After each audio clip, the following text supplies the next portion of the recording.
So then our last question for you, Sarah, is with all things taken into consideration, what was the final decision for NHN for 2024?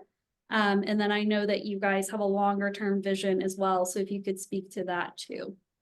Yeah, absolutely. So for 2024, our solution is we're going to plan on dual reporting. So we'll do web interface in Q1 of 25, and then we're still going to work through Medicare CQMs with that long-term goal of trying to start working towards those ECQMs. So for us, the reason we went down this path is the all patients, all payers. Like I said, it's really a big lift to get to that point. Medicare CQMs is hot off the presses, brand new to all of us. I think anyone who's been kind of following with the ECQM stuff knows that sometimes it's like pulling teeth trying to get more information from CMS, and then Q4 last year we find out about Medicare CQM. So this kind of gives us the opportunity to dip our toes in with the larger population pool or beneficiary pool when you look at the assigned plus assignable, and looking at what the measure performance could look like for those three measures.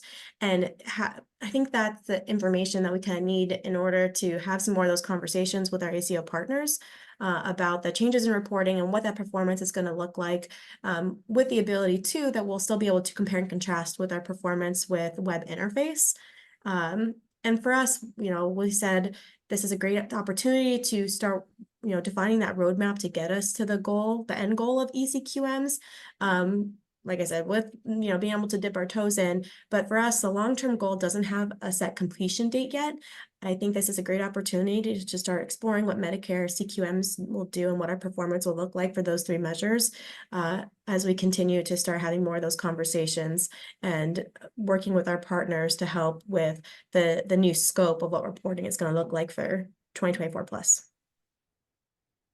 Thank you. And I know when listening, again, being able to sit on some of your conversations with your organization, one of the very interesting points that was brought up is kind of what you're alluding to, which is it's going to be very difficult to understand what your performance is going to look like. And the fact that CMS is now going to be kind of rating your performance against other ACOs, and there are health system ACOs, there are physician-led ACOs, which are all going to look very different in terms of who's under their tax IDs and things like that. So that's one of the big unknowns here. So I think, though you're right, Medicare CQMs aren't going to give you a perfect answer as to what your performance is going to look like.